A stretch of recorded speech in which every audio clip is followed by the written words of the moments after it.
kejar subuh ini. Karena seorang sahabat bernama Abdullah bin Abi Umi Maktum, usianya sepuh, matanya saya lebih senang mengistilahkan begini, ditutup oleh Allah untuk tidak melihat maksiat lagi.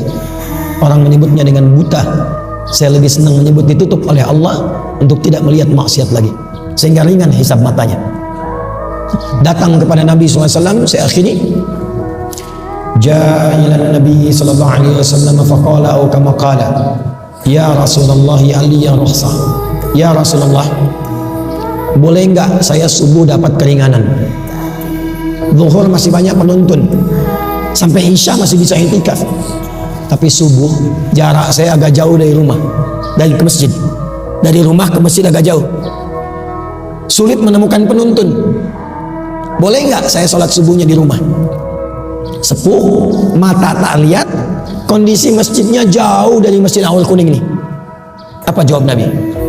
Nabi tidak mengiyakan, tidak juga melarang langsung. Perhatikan kalimat Nabi-nya. Atasma'ul adzan, apakah engkau masih mendengar adzan? Kata beliau, bala ya Rasulullah, saya dengar. Kata Nabi, atau kama qala Rasulullah SAW, madum tasma'ul adzan addiha fil masjid. Sepanjang kamu masih mendengar adzan, tunaikan subuh itu di masjid. Perhatikan cara membacanya. Maka beliau tahu ini pasti ada yang istimewa. Karena saya ini uzur, gak bisa lihat masjid, ke rumah jauh, masih diminta ke masjid. Maka cara membacanya ada yang istimewa di masjid. Maka sejak saat itu beliau berangkat ke masjid lebih awal. Jadi kalau subuhnya 4:45, jam 3 sudah ke masjid, berapa jalan.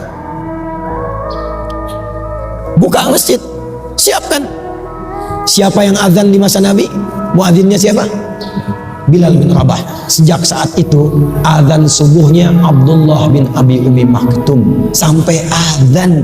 Dan sejak saat itulah azannya 2 kali. Bilal masih boleh azan subuh, tapi pengingat saja. 4:30 azan, pengingat, saking pentingnya subuh. Tapi azan subuhnya Abdullah bin Abi Umi Maktum, seorang sahabat mulia, fisiknya sudah sepuh, letih, rambut sudah memutih, mata tidak bisa melihat, untuk datang subuh ke masjid, meraba jalan sampai azan di masjid. Siapa Anda? Saya, kita yang bukan sahabat, namanya tidak viral dalam Al-Quran. Fisik diberikan kekuatan luar biasa. Masjid di mana-mana saya perhatikan kualitasnya bagus, tempatnya enak, nyaman, imamnya bagus-bagus, toanya sampai bahkan ke dalam mimpi kita.